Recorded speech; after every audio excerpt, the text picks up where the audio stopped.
My name's Earl Roberts. I'm the CEO at Fibre King.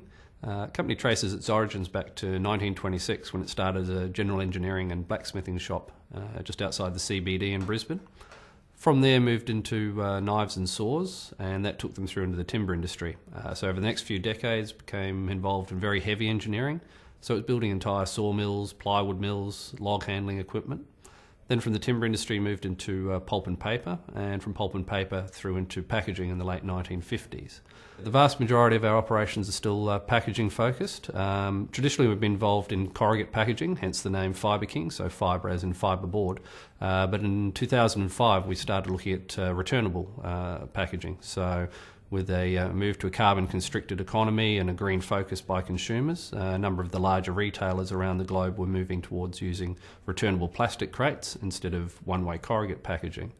So the main difference, obviously, between a returnable packaging medium and a one-way is that the one-way is either thrown away or typically in Australia recycled at the end of its use, whereas the returnable will go back to the original point and be reused. The fact that they're foldable gives them a lot better efficiency in terms of being able to do the return logistics stage, where they can fit sort of 6 unerected crates in the space that they could have 1 fully erected crate.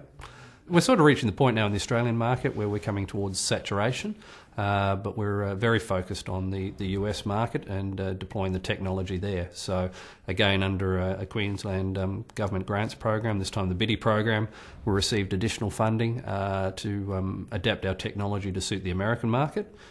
At the Clontarf facility, we maintain basically a complete standalone manufacturing operation. We can do complete machining, weld fabrication, basically everything apart from sheet metal work is done in-house.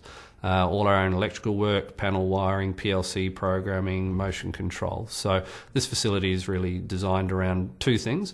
One's R&D and development, which is case in point would be what we've done with the crate erectors, and 2 is very short lead time projects. So by maintaining a full manufacturing capability, we can be pretty nimble in terms of what we deploy. We then work with a number of outside suppliers on bigger scale projects where we have more time and we're able to batch manufacture stuff like frame fabrication. So Fibre King over many years has worked quite closely both with state government and to a lesser extent with the federal government.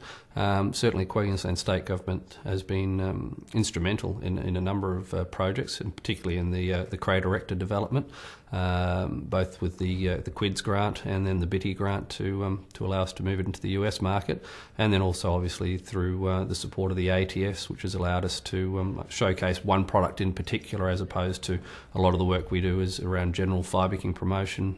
Through the assistance of the ATS, we've really been able to bring a focus on the crate erector, and then we've used that sort of linkage through into the US to, I guess, show some government approval for technology that we've developed. If you look at the fundamentals of the packaging material market and returnables versus corrugate, as you start to bring a price in on carbon, as you start looking at water use in the manufacturing of packaging materials, we expect there'll be a considerable growth in the volume of returnables, and eventually a start to see a decline in the one-way packaging. So our focus remains on I guess continuing to innovate in our traditional range and corrugate, but we certainly see as the returnable area as the blue sky potential going forward. So there is a number of R&D projects underway, both for the Australian market to bring some more innovation into the existing range here, and also to tailor some of the stuff that we're doing in the US to suit some different requirements in their market.